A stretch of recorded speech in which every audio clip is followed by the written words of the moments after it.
دوستوں، یہ کہانی تقریباً 20 سال پرانی ہے۔ یہ واقعہ میرے بڑے بھائی کے ساتھ پیش آیا تھا جب ہم جولائی کی چھٹیوں میں نانی جان کے پاس رہنے جاتے تھے۔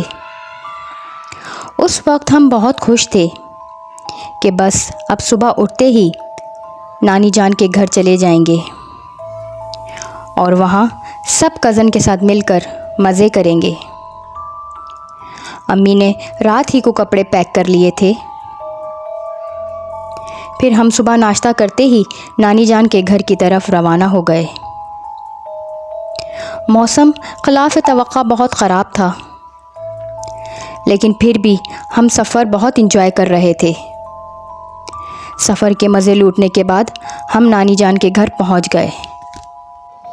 نانی جان نے بہت زندہ دلی سے ہمیں خوش آمدید کہا۔ رات کا کھانا کھانے کے بعد ہم سب نانی جان کے ساتھ مل کر باتیں کر رہے تھے۔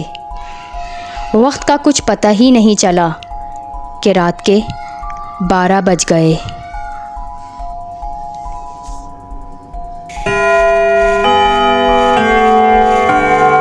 اچانک لائٹ بھی چلی گئی۔ نانی جان کا گھر آبادی سے کافی دور تھا کہ جاؤ جا کے موم بتی لے آؤ۔ رات کافی ہو چکی تھی، ہر طرف مکمل سناٹا تھا۔ دکان نانی جان کے گھر سے بہت فاصلے پر تھی۔ موسم بھی بہت خراب تھا اور بادل زور زور سے گرج رہے تھے۔ نانی جان کے گھر کے سامنے ایک بہت بڑا ویران میدان بھی تھا، جہاں بہت کم ہی لوگ نظر آیا کرتے تھے۔ لائٹ جانے کے باعث تو وہاں پر کوئی بھی نہیں تھا۔ بہرحال کافی دیر گزر جانے کے بعد بھی ماموں جان گھر نہیں لوٹے تھے تو نانی بہت پریشان ہو گئیں۔ گھر کے باقی لوگ بھی سو چکے تھے اور جو جاگ رہے تھے وہ اتنی رات کو باہر جانے کے لیے تیار نہیں تھے۔ نانی جان پریشان ہو کر میرے بڑے بھائی کے پاس آئیں اور کہا، وجاہت بیٹا، جاؤ جا کر دیکھ کر آؤ، ماموں جان گھر اب تک کیوں واپس نہیں آئے؟ کافی ٹائم ہو چکا ہے۔ بھائی اس وقت صرف 9 سال کے تھے۔ وہ نانی جان کی بات سن کر گھر سے نکلے۔ ہر طرف سناٹا تھا، ہر طرف ہوک عالم، نہ آدم کی ذات، چاروں طرف اندھیرا ہی اندھیرا۔ پھر بھی بھائی چلتے چلے گئے۔ اسے بہت ڈر لگ رہا تھا کیونکہ راستہ بہت سنسان تھا اور کتے بھونکنے کی آوازیں اسے مزید خوف زدہ کر رہی تھیں۔ کافی دور جانے کے بعد اسے ایک دکان کھلی ہوئی دکھائی دی۔ وہ اسی طرف چل پڑا۔ وہاں پہنچے تو ایک درمیانی عمر کے انکل اکیلے کھڑے ہوئے تھے۔ وہ دکان کافی پرانی تھی اور دکان میں رکھا ہوا سامان بھی کافی بوسیدہ ہو رہا تھا۔ بھائی نے دکان والے انکل کو اپنی طرف متوجہ کیا اور کہا، یہاں میرے ماموں آئے تھے تقریباً 1 گھنٹہ پہلے۔ وہ موم بتی لینے نکلے تھے پر اب تک گھر نہیں پہنچے ہیں۔ دکان والے انکل نے بھائی کو غور سے دیکھا اور کہا، یہاں پچھلے 2 گھنٹوں سے کوئی نہیں آیا ہے۔ تم اتنی رات کو یہاں کیا کر رہے ہو؟ جاؤ بیٹا، سیدھا گھر جاؤ اور ہاں، آیت الکرسی ضرور پڑھ لینا۔ یہ علاقہ ٹھیک نہیں ہے۔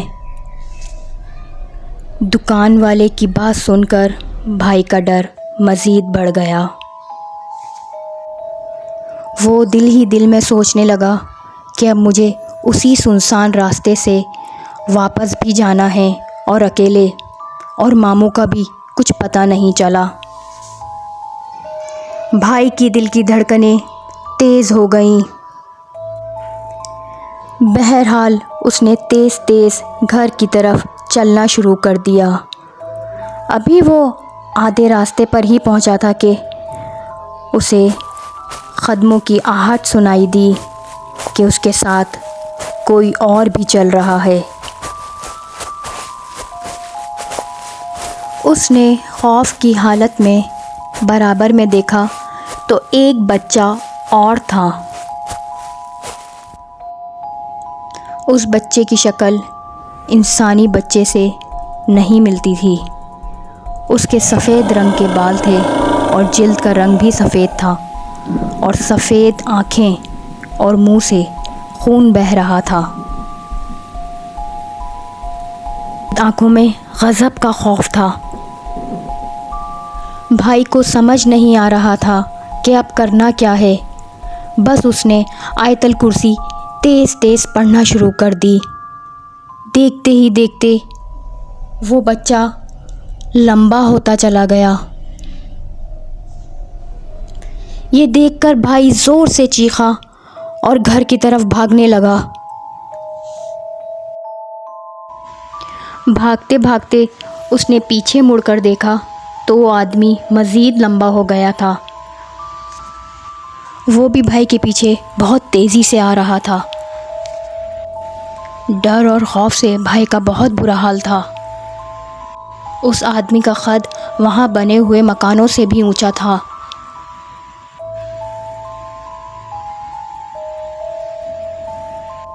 بھائی دل ہی دل میں یہ دعا کر رہا تھا کہ جلد سے جلد گھر پہنچ جاؤں۔ وہ گھر پہنچ ہی گیا۔ اس نے دیکھا کہ نانی پہلے سے ہی اس کا انتظار کر رہی تھی۔ اس کو ایسی حالت میں دیکھ کر نانی مزید پریشان ہو گئی۔ اس نے سارا واقعہ نانی کو سنایا۔ نانی نے اسے اپنے پاس بلایا اور اس پر دم کیا اور پھر اسے اپنے ہی پاس سلا لیا۔ دوستو، اس واقعے کے بعد بھائی کافی دنوں تک بیمار رہا، لیکن اللہ کے فضل و کرم سے پھر وہ صحتیاب ہو گیا۔ دوسرے دن معلوم ہوا کہ ماموں گھر سے باہر گئے ضرور تھے، لیکن وہ اتنا سناٹا دیکھ کر واپس آ گئے اور گھر کے پچھلے راستے سے اوپر چھت پر جا کر سو گئے۔ ماموں کی اس حرکت کی وجہ سے بھائی کو بہت تکلیف کا سامنا کرنا پڑا۔ بہرحال ماموں بہت شرمندہ تھے۔ انہوں نے بھائی کو بہت سارا پیار کیا اور دعائیں دیں۔ دوستوں، یہ میری پہلی کہانی ہے۔ اگر آپ کو یہ کہانی پسند آئی تو اسے لائک کریں، شیئر کریں اور میرے چینل کو سبسکرائب کریں تاکہ میری حوصلہ افزائی ہو اور میں آپ کے لیے ایسی اور بھی کہانیاں لاتی رہوں۔